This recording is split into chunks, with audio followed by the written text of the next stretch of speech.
Biasanya kan masyarakat tuh masih susah membedakan, oh ini termasuk kategori gratifikasi, oh ini termasuk pemerasan. Karena kan di lapangan misalnya nih Kak Acel lagi pemeriksaan, terus Kak Acel dikasih barang, tapi di bawahnya ada parang.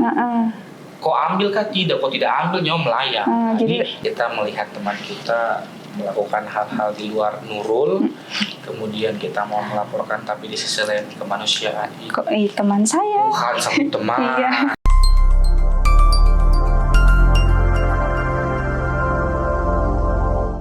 Halo pace-mace kakak dorang semua, pendengar setia Matoa. Mari kita bicara bersama saya Celing dalam ruang diskusi yang akan membahas tentang integritas dan semua hal yang membawa Indonesia ke arah yang lebih bersih dan profesional di lingkungan kerja ASN. Kali ini tema podcast kita yaitu gratifikasi. Apa sih itu gratifikasi? Dan apakah gratifikasi ini sebenarnya sama dengan suap? Yang tentunya kali ini saya tidak sendiri dan sudah ditemani oleh salah satu narasumber yang sudah kompeten, yaitu ketua dari Pokja Pengawasan di Balai Besar POM Jayapura. Halo Kak Fadli. Halo Kak Celi. Apa kabar? Ya baik-baik beginilah kita ini. Oke, Kak, tema podcast kita kali ini yaitu gratifikasi.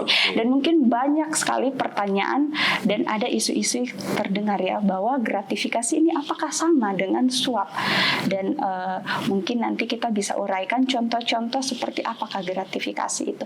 Tapi sebelum masuk ke situ, bolehkah diuraikan bahwa sebenarnya di Balai Besar POM Jayapura ini apakah punya tim pengendali gratifikasi dan apa saja tugas dan fungsi dari tim-tim? Oke. Jadi toh Kak Acel, kita di Balai Besar POM di Jayapura ini dalam rangka mewujudkan zona integritas agar dapat meraih predikat wilayah bebas dari korupsi, kita sudah membentuk beberapa 6 area perubahan. Salah satunya adalah Pokja Penguatan Pengawasan. Nah, dalam Pokja Penguatan Pengawasan ini kita juga ada yang namanya tim pengendali gratifikasi.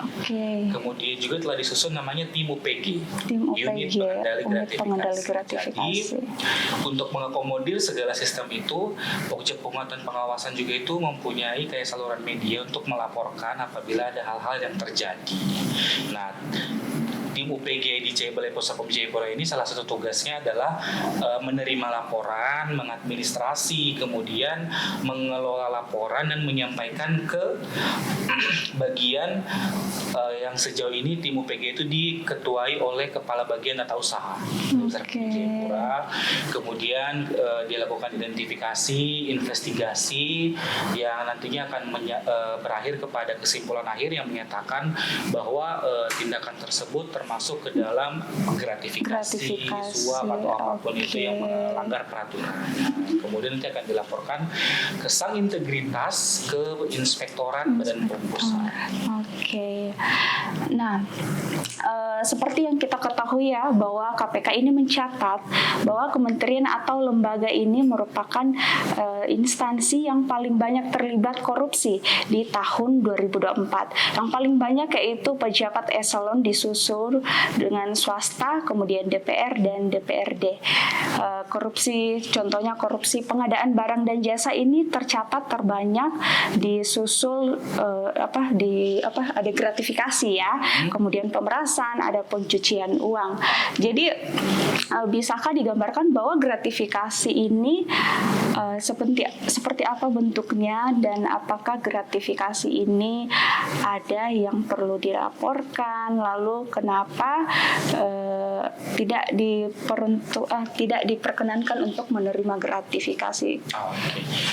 Jadi kata Cel ya, gratifikasi ini punya berbagai macam bentuk, sangat banyak bentuk. Nah, kita terkadang tanpa kita tidak sadar nih, kita tuh tiba-tiba kayak menerima, oh iya ini Kakak Cel ya, ada diskon buat perawatan kecantikan, facial segala macam nih. Nah, kita tuh tanpa sadar tuh karena kita berpikir, oh ini teman nih, dia ngasih ini hadiah apa. Padahal ketika dia memberikan voucher ke Kakak Cel itu, tujuannya itu ada mengandung konflik kepentingan yang berhubungan sama wewenang dan jabatan yang sedang diemban sama kakak Celing nih, entah memudahkan masalah pelayanan publik atau memudahkan pengurusan dokumen-dokumen registrasi tertentu.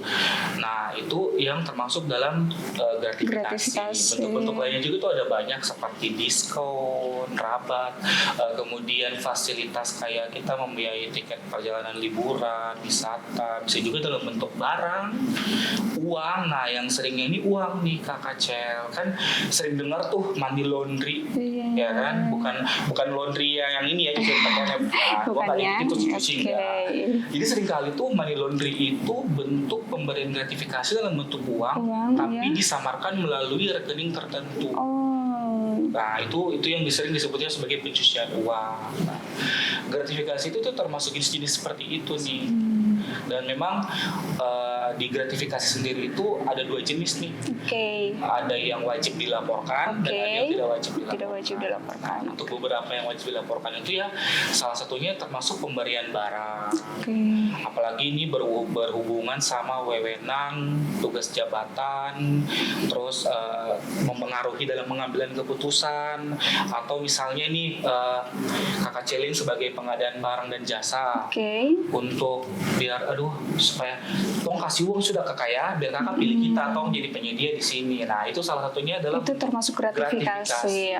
Karena akan nanti mempengaruhi proses kerjasama. Sementara gratifikasi yang tidak wajib dilaporkan itu kalau misalnya Kakak Celing nih diundang pelatihan, kemudian dapat beberapa barang-barang seminar, nah itu adalah termasuk gratifikasi yang tidak wajib dilaporkan karena memang itu adalah bagian dari seminar kit kegiatan. Atau di contoh lain kayak Kakak Celing ini terima karangan bunga, ucapan selamat nih dari instansi lain, betul, promosi jabatan, apa segala macam. Nah, itu diperbolehkan, tidak wajib dilaporkan. Dia termasuk dalam kategori tidak wajib dilaporkan. Selain itu juga kalau misalnya Kakak Celing ini untuk menilai bahwa ini bisa nggak, ini termasuk gratifikasi nggak ya, identifikasinya itu sebenarnya ada banyak hal. Salah satunya itu nilainya itu bersifat wajar, kemudian tidak bertentangan dengan tugas pokok, fungsi, wewenang dan jabatan yang Kakak Celing sedang emban. Nah, itu salah satu kalau sebagai self defense lah ya, untuk screening tahap awal ketika terjadi sesuatu di lapangan yang tidak terduga. Seperti itu sih. Seperti itu. Dan mungkin biasanya kan masyarakat tuh masih susah membedakan, ini termasuk kategori gratifikasi, ini termasuk pemerasan, kemudian ada benturan kepentingan. Itu apakah bisa diberikan secara detail kira-kira ini yang dimaksud gratifikasi menggunakan bahasa sehari-hari yang mungkin masyarakat akan lebih paham seperti itu. Nah, ini pertanyaan Kakak Celing ini sangat bagus sekali ya. Tapi karena otak kapasitas saya sebagai manusia yang terbatas, jadi saya ada bawa materi nih Kak. Jadi saya kemarin itu sudah merangkum. Jika dilihat dari beberapa aspek ya, kita lihat dari aspek legalitas sendiri. Legalitasnya, tadi gratifikasi itu kan sudah dibedakan jadi 2 nih. Yang wajib dilaporkan dan tidak wajib dilaporkan. Berarti bisa dikategorikan ada yang legal dan ada yang ilegal. Sementara kalau suap sudah sangat jelas ini ilegal. Suap itu ilegal. Kemudian pemerasan apalagi, karena kan kita ada tindak pidana kekerasan kan, ini tindak kekerasan, mengancam, membahayakan gitu. Nah, itu sudah jelas sangat ilegal. Seperti pungli lah ya. Kan kadang pungli beserta ancaman, kalau ibu terhadap kasih saya tidak akan kasih proses dokumen ibu. Nah, kurang lebih seperti itu. Nah, sementara benturan kepentingan awalnya itu dimulai dengan nanti ada muncul konflik of interest yang nanti berujung kepada ilegal. Karena misalnya nih Kakak Celing Kakak Celing kan sekarang kerja di Bepom nih. Iya, betul. Terus punya suami apoteker. Terus pas apotekernya apoteknya diperiksa, nanti di rumah pilotolognya bahasanya begini. Pokoknya saya tidak kasih jatah kok tidur di luar. Pokoknya tong punya apotek harus aman. Nah, itu sudah termasuk benturan kepentingan. Betul, benturan kepentingan.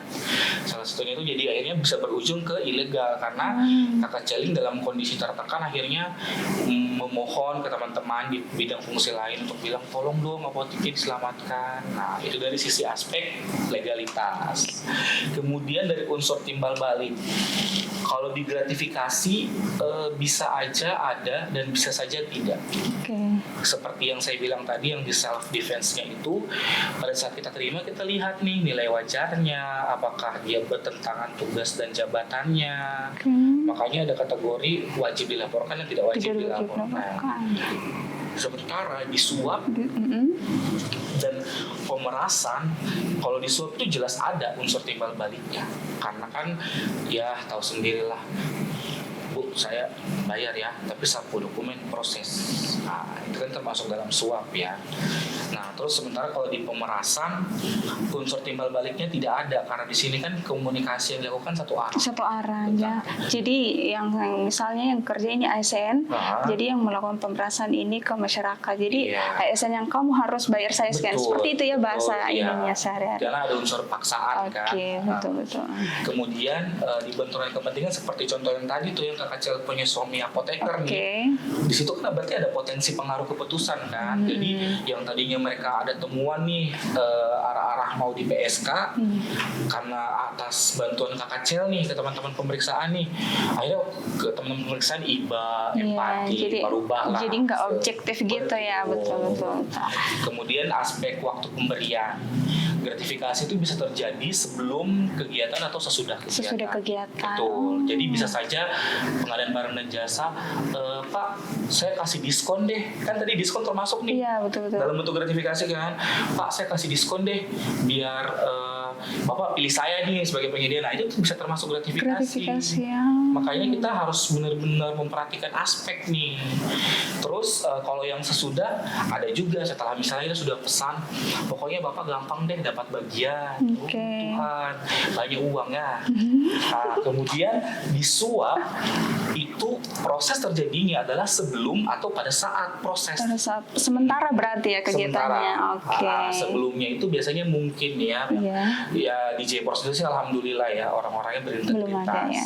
Jangan bilang belum ada dong. Jangan dong. Sangat berintegritas. Jadi kalau kita bicara sebelum, nanti itu prosesnya akan kayak begini, Kak.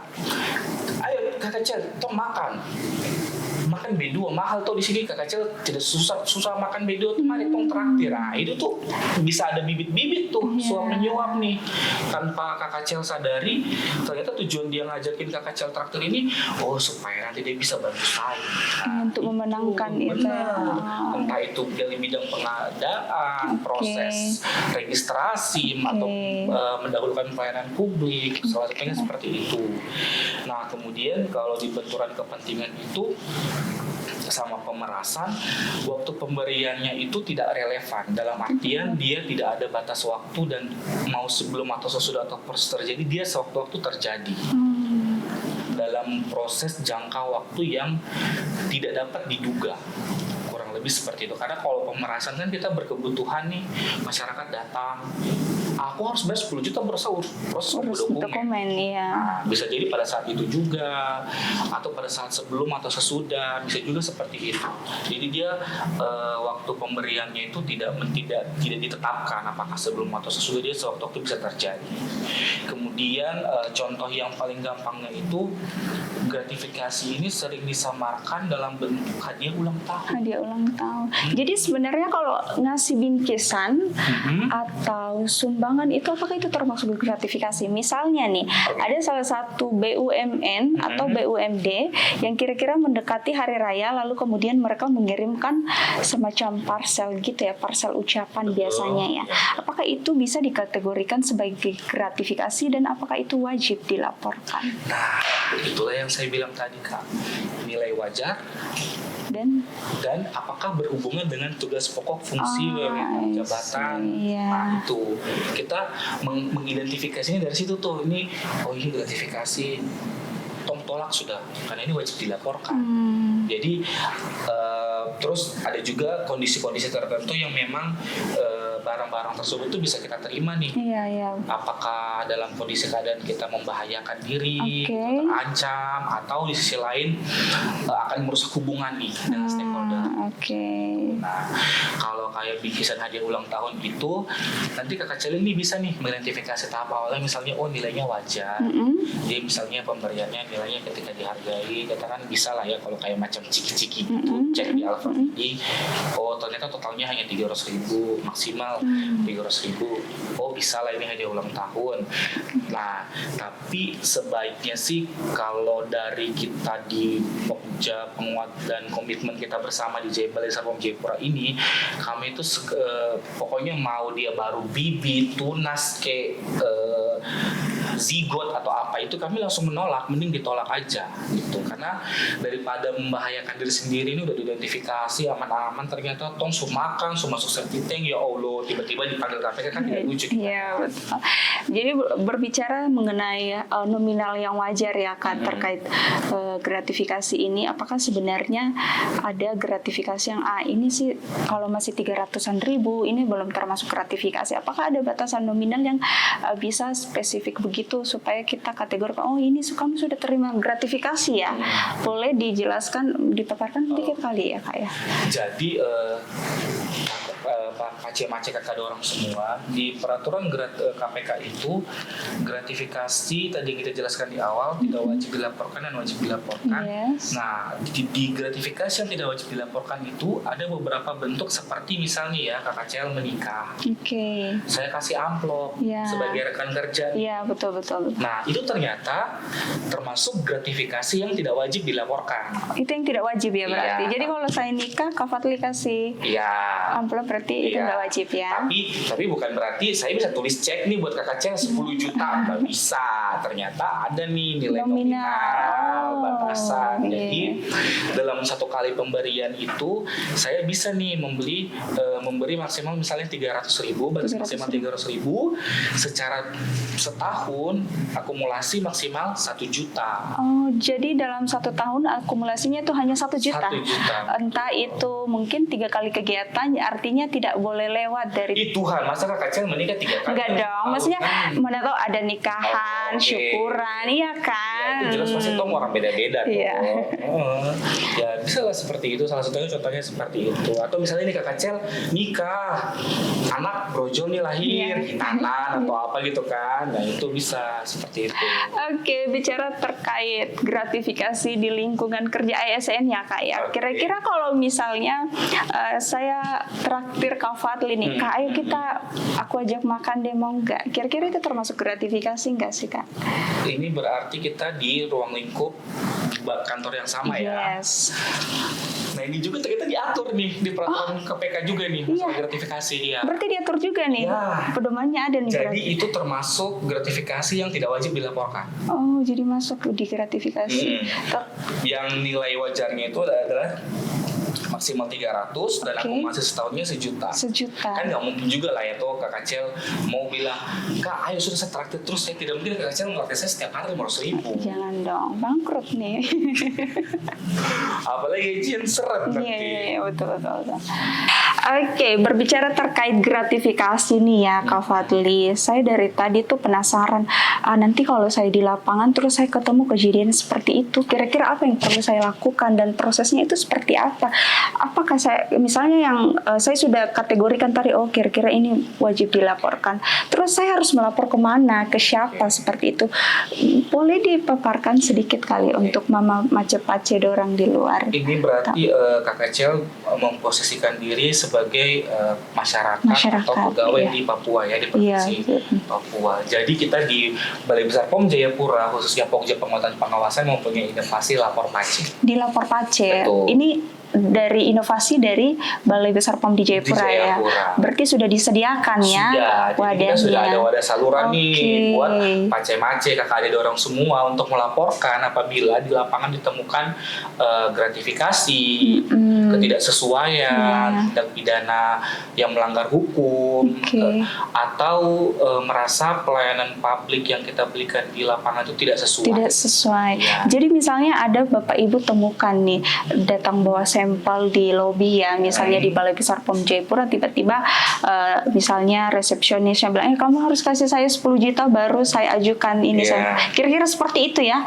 Jadi bisa melaporkan di lapor pace. Nah, media saluran lapor pace ini sendiri sudah kami upgrade. Jadi awalnya yang hanya secara WhatsApp, kemudian kami tempel di lobby berupa akrilik.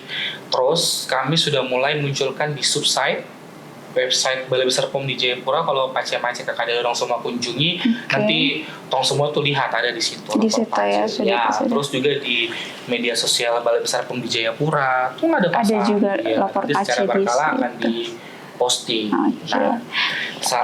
Terus bagaimana nih pace-pace nanti di lapangan ada ketemu atau teman-teman, misalnya teman-teman pegawai sendiri lagi pemeriksaan terus kemudian mau dikasih barang, gimana tata caranya?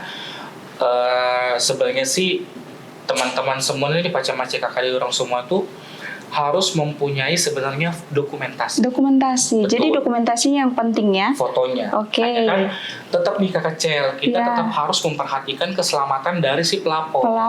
Tuh, karena kan di lapangan misalnya nih kakak Cel lagi pemeriksaan, terus kakak Cel dikasih barang, tapi di bawahnya ada parang. Kok ambil kah tidak? Kok tidak ambil nyawa melayang. Ini lucu nih, kita ditodong nih mau dikasih barang, bukan mau dirampok kan.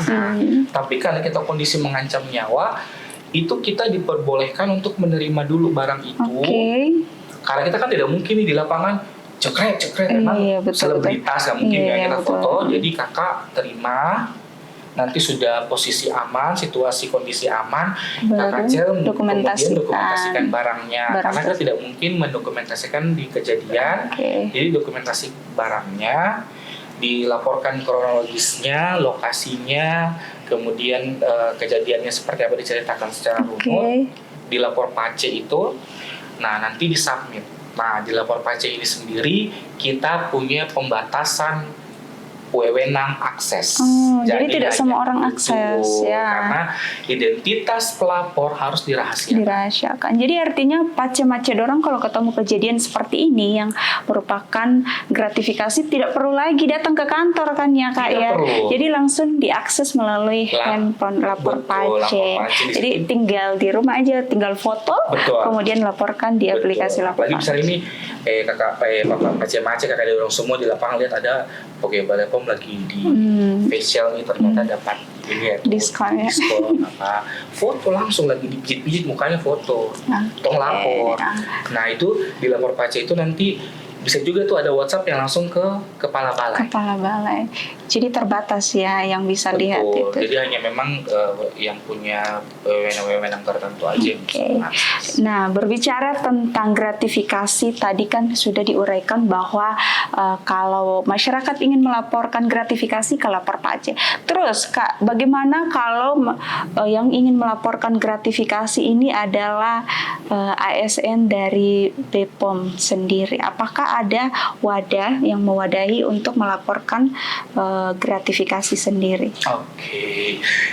Ini nih yang kadang kita kayak dilematis ya. Kita melihat teman kita melakukan hal-hal di luar nurul, kemudian kita mau melaporkan tapi di sisi lain kemanusiaan. Teman saya. Tuhan sama teman. Jadi sebenarnya di lapor pace ini sudah kita akomodir juga Kak. Jadi di lapor pace itu sendiri ada terkait masalah gratifikasi, kemudian ada masalah terkait benturan kepentingan, dan yang terakhir lebih pengaduan masyarakat dan whistleblowing system. Di WBS ini kita sediakan juga apabila masyarakat mau melaporkan. Memang aplikasi ini khusus untuk ASN BPOM artinya ya Kak ya? Tidak hanya ASN BPOM, dengan masyarakat. Nah, sisa kategorinya nanti misalnya kalau untuk tindak pidana misalnya di pengaduan masyarakat atau di WBS, kemudian yang gratifikasi, ya silakan meskipun sesama pegawai nih, misalnya saya lihat Kakak Cel pergi facial di Bening nih, udah dikasih diskon sama pengusaha mana, ya saya foto, saya lapor lah di gratifikasi, saya sebut dengan lengkap kronologisnya, Kakak Cel lagi di facial dapat diskon voucher. Ternyata dia dikasih diskon nih buat membantu nih proses registrasi untuk izin edar, kayak gitu. Kakak Cel, saya lupa bilang. Apa ini? Jadi kemarin tuh pas kita ada kegiatan refuiling, kumpul seluruh pegawai, termasuk kita sosialisasi juga nih, gratifikasi. Program objek penguatan pengawasan, sosialisasi secara berkala biar kita tuh merefresh ke teman-teman nih, tuh kira-kira bagaimana nanti menghadapi kondisi-kondisi tertentu, mana yang gratifikasi, mana yang bukan. Nah, ada tuh satu pegawai bertanya, ini pertanyaannya menurutku sangat bagus sekali Kak Cel. Dia bertanya, kalau misal nih kita turun ke lapangan, misalnya nih saya dengan Kak Cel turun ke lapangan, terus ada tim 2 lagi turun ke lapangan, terus kita periksanya tuh sarana distribusi. Nah, tim 2 ini meriksanya sarana pelayanan kefarmasian, kayak contohnya apotik ya. Nah, ternyata Kakak Cel nih punya kenalan orang apotik. Iya, di sarana pelayanan tadi itu ya. Terus pada saat selesai tugas, selesai bekerja ini tidak ada lagi melakukan pekerjaan apa-apa.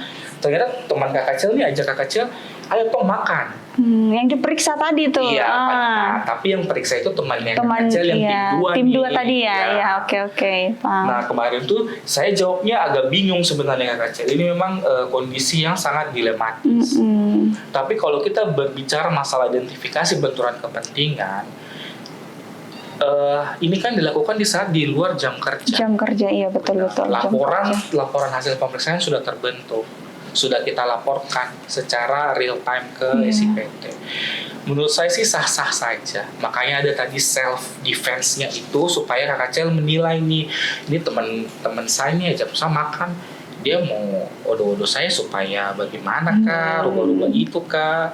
Nah, makanya kadang kita memitigasi nih Kakak Cel, benturan-benturan kepentingan seperti itu kita memitigasinya dengan Kakak Cel misalnya tidak ditempatkan di bidang pemeriksaan, ataupun memang karena kebutuhan pegawai harus Kakak Cel terpaksa ada di pemeriksaan, ya kita memitigasinya dengan tidak menugaskan Kakak Cel untuk meriksa salanan kefarmasian itu supaya tidak terjadi benturan kepentingan nanti yang berujung kepada gratifikasi, melanggar tindak pidana hukum. Jadi nanti penilaiannya nggak objektif lagi ya.